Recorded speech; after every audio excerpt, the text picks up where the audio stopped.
नमस्कार दोस्तों, मैं एक बार फिर से आपका स्वागत करता हूं और आज का जो वीडियो है बहुत ही ख़ास होने वाला है। आज जो मैं बात करने वाला हूं वो मैं करने वाला हूं संबंधों को लेकर। जी हाँ, संबंध जो है अपने जीवन का एक आधार होता है जिससे हमारा जीवन जो है सुख दुख जो है बहुत डिपेंड करता है। अगर अच्छे संबंध हो तो जीवन जो है बहुत आसान हो जाता है, सुखी हो जाता है। और अगर हमारे आपस के अंदर संबंध अच्छे ना हो तो हमारे जीवन के अंदर दुख भर जाता है। इंसान जो है वह अपने जीवन में दो तरह के संबंध बनाता है, जिसमें कि हम पहला वाला जो लेते हैं वह है प्रेम संबंध और दूसरे वाला हम ले रहे हैं वह है वैवाहिक संबंध।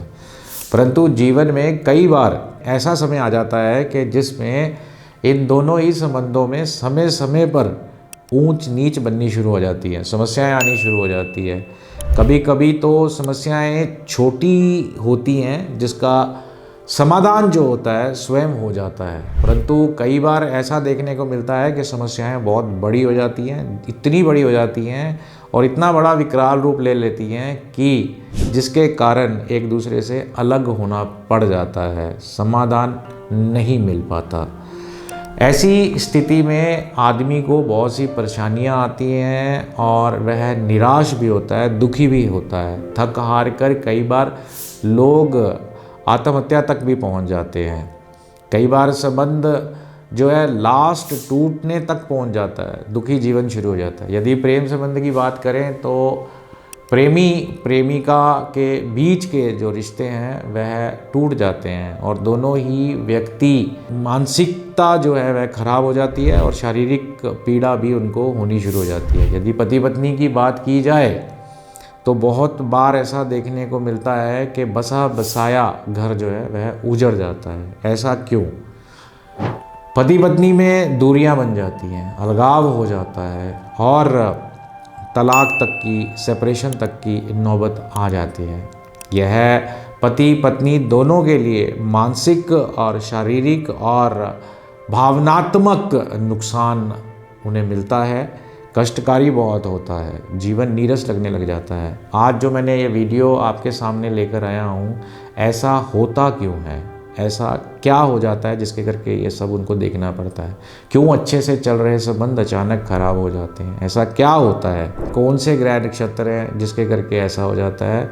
ऐसी परिस्थितियाँ बन जाती हैं जिससे संबंधों में दरार आ जाती है।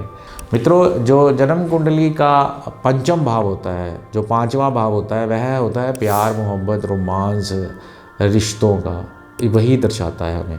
यदि पंचम भाव में कोई भी पाप ग्रह, मतलब राहु आ गया, केतु आ गया, शनि आ गया, सूर्य आ गया, मंगल आ गया, नीच के होकर बैठ जाते हैं, या फिर पंचम भाव पर पाप ग्रहों की दृष्टि आ जाती है, मतलब उसके ऊपर दृष्टि पड़ गई, तब भी पंचम भाव का जो मालिक है जन्म कुंडली में छठे, आठवें या 12वें स्थान में चला जाए या नीच का होकर बैठा हो, यदि पंचम भाव के मालिक पर पाप ग्रहों की दृष्टि पड़ रही हो, वो पीड़ित हो, या फिर पंचम भाव का जो मालिक है वह पाप ग्रहों के साथ बैठ जाए, यदि पंचम भाव का मालिक पाप ग्रहों के साथ परिवर्तन योग बनाकर बैठ जाए, तो ऐसी स्थिति में या तो जीवन में प्रेम मिलता नहीं, और यहाँ अगर प्रेम मिलता है तो संबंध जो हैं खराब हो जाते हैं।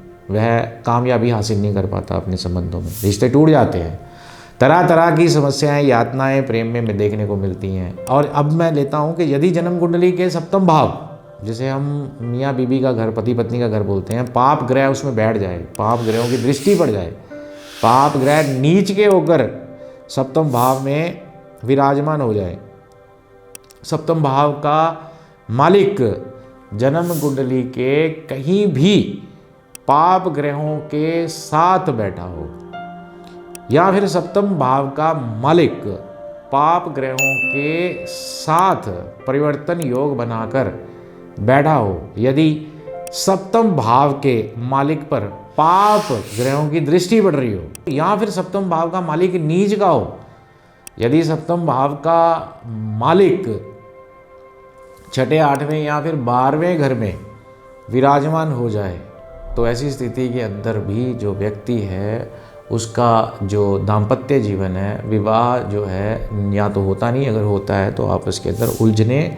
बनी रहती है। पति पत्नी में बहुत सी लड़ाइयाँ होती हैं, आपस के जो एडजस्टमेंट है होने में बहुत तकलीफ़ होती है, परेशानी होती है। धीरे धीरे बात जो है तलाक तक पहुंच जाती है, सेपरेशन तक पहुंच जाती है, रिश्ता जो है वह टूट जाता है ऐसे ग्रहों की स्थिति के करके।